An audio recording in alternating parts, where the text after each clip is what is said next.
മുഖ്യമന്ത്രിയുടെ ചിത്രം ഉപയോഗിച്ച് സൈബർ തട്ടിപ്പ്. ഇത്തരം തട്ടിപ്പുകൾ മുന്നറിയിപ്പുമായി പോലീസ് രംഗത്തെത്തിയിട്ടുണ്ട്. സോഷ്യൽ മീഡിയ പ്ലാറ്റ്ഫോമുകളിൽ വ്യാജ പരസ്യങ്ങൾ നൽകി പുതിയ രീതിയിലുള്ള സാമ്പത്തിക തട്ടിപ്പാണ് നടക്കുന്നത്. ഫേസ്ബുക്കിൽ മുഖ്യമന്ത്രിയുടെ ചിത്രം ഉപയോഗിച്ച് വ്യാജ പരസ്യങ്ങൾ പ്രചരിപ്പിച്ച് നിങ്ങളുടെ ഫോണിൽ ഫോൺ പേ ആപ്പ് ഉണ്ടെങ്കിൽ എളുപ്പത്തിൽ 12,000 രൂപ സമ്പാദിക്കാം എന്ന തരത്തിലുള്ള സന്ദേശം നൽകിയാണ് ഈ തട്ടിപ്പിന്റെ തുടക്കം. മുഖ്യമന്ത്രിയുടെ ചിത്രം വ്യാജമായി ഉപയോഗിച്ചു വരുന്നതിനാൽ പരസ്യത്തിന് കൂടുതൽ വിശ്വാസ്യത തോന്നി തട്ടിപ്പ് തിരിച്ചറിയാതെ ബട്ടണിൽ ക്ലിക്ക് ചെയ്യുന്നതോടെ മൊബൈൽ ഫോണിൽ ഫോൺ പേ ആപ്പ് സ്വയം തുറക്കുന്നതായും അവിടെ 1499 എന്ന തുക കാണിക്കുകയും ചെയ്യുന്നു. തുക ലഭിക്കാനായി പിൻ നമ്പർ നൽകുന്നതോടെ അക്കൗണ്ടിൽ നിന്നും പണം നഷ്ടമാകുന്നു. എന്നാൽ യഥാർത്ഥത്തിൽ അത് പണം ലഭിക്കുന്ന പേജല്ല, മറിച്ച് 1499 രൂപ പണം നൽകാനുള്ള റിക്വസ്റ്റ് പേയ്മെന്റ് പേജാണ്. ഇത് മനസ്സിലാക്കാതെ പിൻ നമ്പർ നൽകുമ്പോൾ തുക നേരിട്ട് തട്ടിപ്പുകാരുടെ അക്കൗണ്ടിലേക്ക് ട്രാൻസ്ഫർ ആകുന്നു.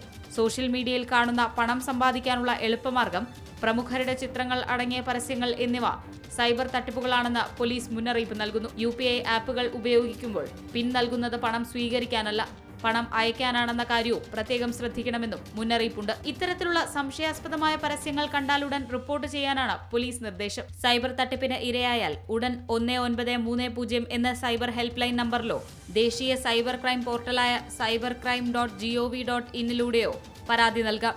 C Malayalam news, Thiruvananthapuram.